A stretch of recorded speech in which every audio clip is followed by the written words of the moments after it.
Toujours dans le thème 1A génétique et évolution, voici le deuxième chapitre, la complexification des génomes.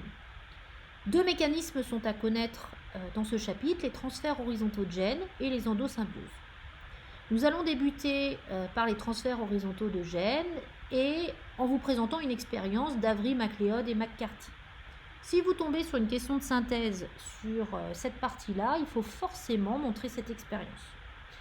Donc dans le tube à essai, on présente des cellules S qui ont été tuées par la chaleur.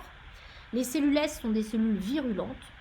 On a retiré les lipides et les carbohydrates et on a ajouté soit des protéinases, des enzymes qui détruisent les protéines, soit des ribonucléases qui détruisent l'ARN, soit des désoxyribonucléases qui détruisent l'ADN.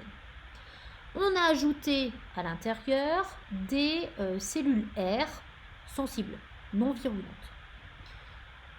On observe le résultat, on peut voir que dans les deux premiers flacons, des cellules S virulentes sont apparues, alors que dans le troisième, elles ne sont pas apparues. On peut en déduire que dans les deux flacons situés à votre gauche, on a eu une transformation. Les cellules S tuées par la chaleur sont devenues virulentes. Par contre, dans le troisième flacon situé à votre droite, elles ne sont pas devenues virulentes. La transformation n'a pas eu lieu. On en déduit donc que la transformation des S détruites par la chaleur en S virulentes est permise grâce à l'ADN. Entre ces cellules, des transferts d'ADN ont donc eu lieu. Plusieurs moyens sont possibles pour transférer horizontalement d'une cellule à une autre des gènes. Ici, on peut observer trois mécanismes, la transformation, la transduction et la conjugaison.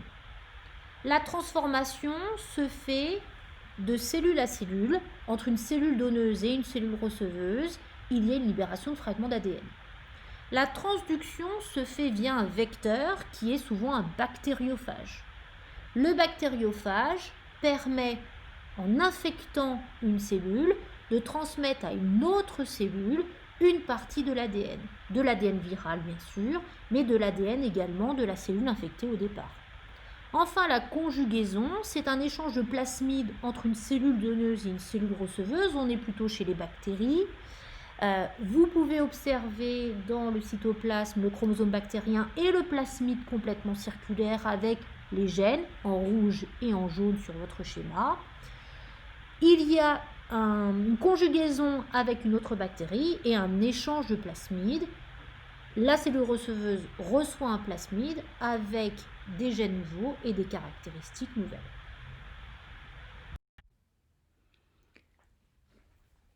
Pour faire un exemple sur les transferts horizontaux de gènes dans vos questions de synthèse notamment, je vous conseille de prendre l'exemple de la syncytine humaine.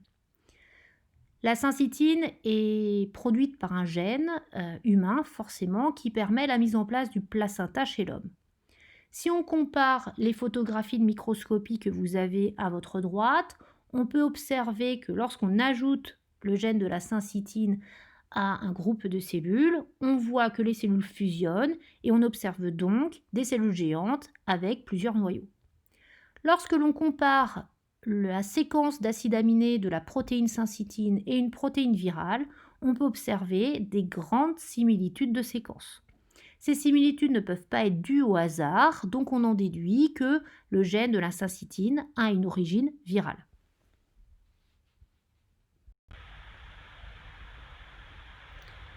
Les transferts horizontaux de gènes enrichissent donc les génomes. Si on prend un exemple de transfert de gènes lié à la santé humaine, on peut prendre l'exemple des transferts de gènes de résistance aux antibiotiques entre bactéries. Ici, dans l'exemple qui vous est présenté et qui a été vu en classe, on peut voir trois expériences dans le graphique qui est situé à votre droite. Dans l'expérience numéro 1, on met en culture E. coli seule qui est résistante à la kanamycine. À la fin de l'expérience, on voit qu'il n'y a que cette bactérie dans la culture. Dans l'expérience 2, c'est la même chose, mais avec A. baumannii qui est résistante à la tétracycline. Et on voit qu'à la fin de l'expérience, elle est toujours seule dans la culture. Et dans l'expérience 3, on les met en co-culture, ces deux cellules, donc E. coli résistante à la kanamycine et A. baumannii qui est résistante à la tétracycline. Au bout de 19 heures, on peut voir une transformation de A. baumannii qui devient résistante à la kanamycine et à la tétracycline. Il y a donc eu un transfert de gènes entre E. coli et A. baumannii. Quel gène a été transféré? C'est le gène de résistance à la kanamycine qui était présente chez E. coli et qui a été transféré horizontalement à A. baumannii. À la fin des 19 heures, A. baumannii est donc résistante à deux antibiotiques, la kanamycine et la tétracycline, puisqu'elle possède les deux gènes de résistance. Les transferts horizontaux de gènes peuvent permettre également pour l'homme de produire des molécules thérapeutiques. Pour cela, un exemple que vous devez prendre, que vous devez garder en tête pour vos questions de synthèse, c'est la production d'insuline humaine. On a donc une cellule humaine dans laquelle on isole le gène de l'insuline. On prend une bactérie, Escherichia coli, avec son chromosome bactérien et son plasmide. On prélève le plasmide, on l'ouvre et on va insérer le gène de l'insuline à l'intérieur. On va transformer la bactérie, c'est-à-dire qu'on va transférer ce plasmide modifié à l'intérieur. La bactérie va se multiplier par mitose. Les cellules filles vont posséder le plasmide également modifié et on va laisser la production des protéines bactériennes. À l'intérieur de ces protéines bactériennes, vous avez la protéine d'insuline humaine. Forcément, cette insuline humaine est après récupérée et permet d'être une thérapeutique efficace pour les malades atteints de diabète, insulinodépendants. Après les transferts horizontaux de gènes, nous allons parler des endosymbioses. Ces endosymbioses permettent une évolution des génomes. En effet, des bactéries, des cyanobactéries ou des eucaryotes unicellulaires ont fait une endocytose à l'intérieur d'une cellule. Une endocytose, endo à l'intérieur, cyte, cellule. On obtient donc dans le cytoplasme de la cellule le noyau, forcément, et cette endosymbiote. Si on compare les génomes de ces deux compartiments, l'endosymbiote, on peut observer une régression du génome puisqu'une partie des gènes va migrer vers le noyau et le noyau va donc forcément augmenter la taille de son génome. Donc vous avez un transfert de gènes entre l'endosymbiote et le noyau et bien sûr le noyau contrôle le symbiote grâce à des protéines. Nous pouvons voir donc qu'il y a deux types d'hérédité dans la cellule, l'hérédité cytoplasmique avec l'ADN qui est contenu dans les chloroplastes, dans les mitochondries, et l'hérédité nucléaire qui forcément est représentée par l'ADN du noyau. Ces deux hérédités cytoplasmiques et nucléaires sont transmises verticalement en descendant. Un exemple d'endosymbiose entre puceron et une bactérie appelée Buchnera afidicola. On peut voir sur les photos que à l'intérieur en fait du tube digestif du puceron, on a des cellules particulières appelées bactériocytes et à l'intérieur de ces bactériocytes, des bactéries sont présentes. Ces bactéries sont du genre Buchnera. Si on repère le nombre de gènes, on peut voir que cette symbiose étroite entre les cellules du puceron et les bactéries, c'est une endosymbiose puisque les bactéries se présentent à l'intérieur des cellules du puceron, s'accompagne d'une réduction du nombre de gènes chez la bactérie. En effet, certains gènes bactériens se sont transférés directement dans le génome du puceron. Ici, on peut voir dans l'arbre phylogénétique qui est situé en bas de votre écran qu'il y a une parenté importante entre la bactérie et le puceron qui est expliquée par ce transfert de gènes. Un deuxième exemple d'endosymbiose est réalisé chez Elysia, qui est un mollusque devenu photosynthétique. Comme vous pouvez le voir sur la photographie, le mollusque est vert. Si on regarde le dégagement de dioxygène réalisé par lui, quand la lumière augmente de 0 à 100%, on peut observer une augmentation du dégagement de dioxygène réalisé par le mollusque. Il photosynthétise donc bien. Si on observe son tube digestif et les cellules de son tube digestif, on peut voir qu'à l'intérieur, dans le cytoplasme, il y a des chloroplastes de l'algue Vaucheria. Les protéines chloroplastiques de l'algue, une des protéines chloroplastiques de l'algue est produite par le gène PSBO. Ce gène n'est pas situé dans l'ADN chloroplastique, mais il est bien situé dans le génome de l'algue. Il y a donc eu bien transfert de ce gène entre l'algue et le génome du mollusque.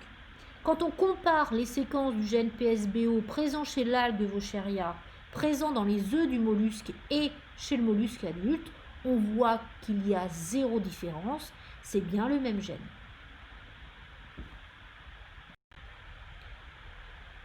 Quand on parle d'endosymbiose, il ne faut surtout pas oublier la théorie endosymbiotique.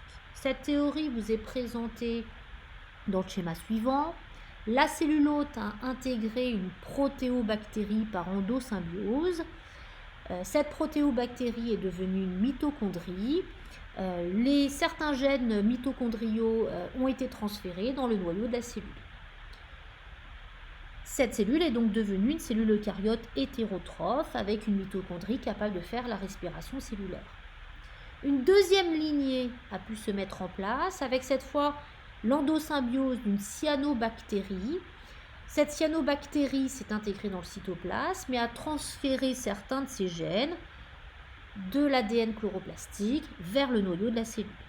Cette cellule possède donc maintenant des mitochondries et des chloroplastes et donc devenue une cellule eucaryote photosynthétique autotrophe, capable de faire de la photosynthèse et de la respiration cellulaire.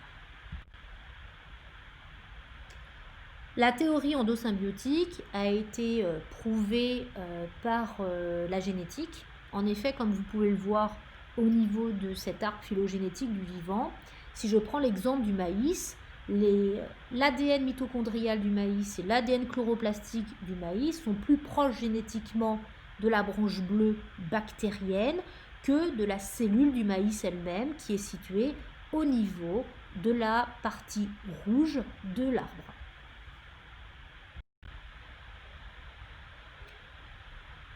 L'arbre du vivant que vous avez devant vous, qui vous montre les liens de parenté entre les êtres vivants, montre que les transferts de gènes sont des mécanismes récurrents au cours de l'histoire évolutive. En effet, comme vous pouvez le voir à la base de la lignée des bactéries, qu'il y a énormément de transferts de gènes entre les grands groupes de bactéries. Voilà qui termine le chapitre 2 sur la complexification du génome.